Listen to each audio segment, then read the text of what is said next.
Salut l'équipe, bienvenue pour cette nouvelle vidéo. Donc aujourd'hui avec Philippe qui est un des adhérents de la salle, je vous propose un combo. L'idée c'est de avoir des mouvements de tête le plus possible. Alors pas se fatiguer inutilement, mais derrière un enchaînement, de bouger la tête, d'être mobile, parce que mon adversaire, il ne va pas se laisser frapper sans réagir.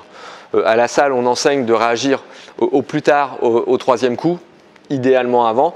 Donc là, on va travailler sur un enchaînement traditionnel. Je vais l'attaquer sur un bras avant, bras arrière, sauf que derrière, il y a une très forte probabilité qu'il m'envoie un direct avant. Donc c'est là-dessus que je vais me baser. Après, s'il a prévu d'envoyer autre chose, c'est tant pis pour moi. Mais dans les probabilités, plus de 80-90% des attaques qui vont se faire sur un bras avant. Donc tout de suite après le générique, on s'entraîne, on s'applique sur un enchaînement en anticipant le contre de l'adversaire. Hush.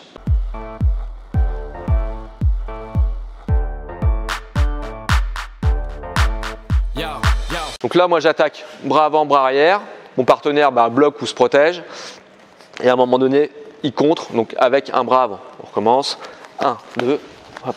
Et ça peut bloquer comme ça, de plutôt rester en garde.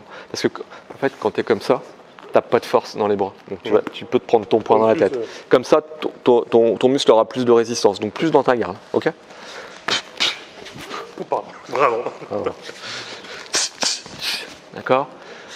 Donc j'attaque bras avant, bras arrière, il me contre sur un bras avant. Et par contre, j'anticipe moi cette réaction-là et je vais te toucher au corps, doucement. D'accord? Donc j'anticipe son contre, simplement, tends juste ton bras,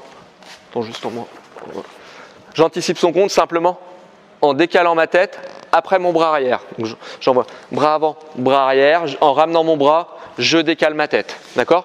Comme si je tirais une corde après une poulie qui commande ma tête, je tire et je désaxe. Ok? Je recommence. 1, 2, hop. D'accord? Et donc en même temps que je désaxe, donc je ramène mon bras arrière, je désaxe, la corde, hop, tends mon bras avant pour aller le shooter au corps. Je crée mon ouverture avec cet enchaînement-là. Hop, hop, hop. Une fois que je suis ici, j'ai créé mon ouverture. Là, je peux rentrer en uppercut et en genou avant. D'accord? On recommence. Bras avant, bras arrière. J'anticipe. Il contre.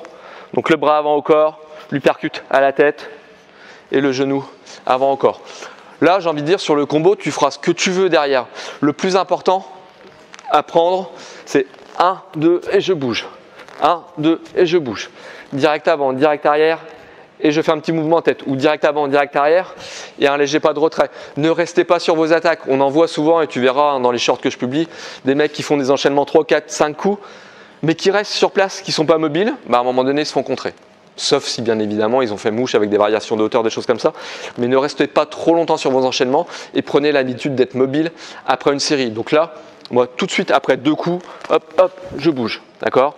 Et donc, comme je vous l'ai dit, on enchaîne. 1, 2... Là, ici, uppercut et genou. J'aurais pu 1, 2, là, ici, c'est pas grave. Je suis ici, je pourrais remonter en overhand, je pourrais, pareil, remettre un genou ou alors dans une autre discipline, un low kick, voire derrière un deuxième low kick, jambe arrière. Les combinaisons ensuite sont infinies.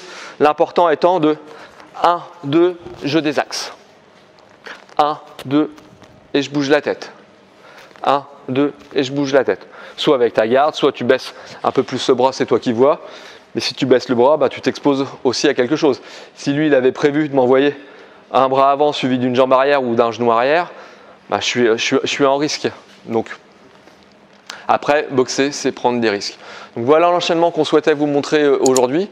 Travaille-le avec un sparring. Travaille-le aussi si tu es tout seul en visualisant un adversaire qui va te tendre un bras.